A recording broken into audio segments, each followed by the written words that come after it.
liking, I gotta go see about it myself. So I can't send nobody up that tree. Wait a minute, Zachary. All the money no, not for this. What I'm liking, I can't send nobody up that tree. I gotta climb that tree myself. So you may have to climb that tree yourself. So Zachary said, well, I'm liking in something. And I want to see this Jesus. I want to see who he is. I want to talk to him. I want him to tell me something. And I want to be honest with myself. And I want you to notice now, what are you liking? Notice the next verse as he climbed up in the tree. Notice now, and when Jesus came to the place, he looked up. Let's stop there a few minutes, my brothers and sisters. When he came to the place, notice now, and I said earlier that this is a divine situation. This is a divine encounter. Nobody had to tell Jesus that there was a man up the tree. Oh, no. Nobody had to tell him. I said, Jesus, before you get down the road, I want to tell you right now, sometimes people like to talk and they love to gossip. Nobody had to tell Jesus anything. You know why? Because Jesus knows all things. Oh, yeah. So nobody had to tell Jesus, there's a man waiting on you up the tree. His name is Zacharias. And I want you to know that before you get there. No.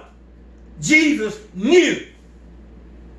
So Jesus got there and he looked up. Notice now, he looked up. And when he looked up, he said, he saw him. And when he saw him, he said unto him, Zacharias. That was personal, because he called him by his name. That was personal because he called him by his name. He said, notice what he said when he called him by name. He said, make haste. When he said make haste, it was urgent and pressing. Make haste. You don't have time to think about it. Being rich, Zacharias could have said, well, who is he to tell me to come down? I'm Mr. Zacharias, and I do what I want to do, and I do what I get ready to do. And I don't need, but notice now, Jesus said, make haste. It was pressing and urgent. So are you somewhere up a tree, and Jesus is calling you to come down, and maybe if so, if you recognize what you are lacking, Jesus would be able to help you. I know he can. I know he will. But you got to come down. Notice now, he says to Zacharias, he says, and come down. Come down. Now that's humbling. Let's talk about that in a few minutes, man. He said, come down. That's humbling. Now, for somebody to tell somebody who is rich to come down, it's just hard for rich folks to take instructions or to be told what to do.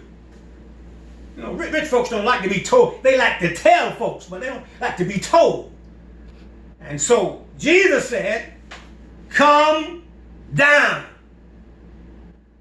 Now, it doesn't matter how much money you have. It doesn't matter what kind of home you live in. It doesn't matter what you drive.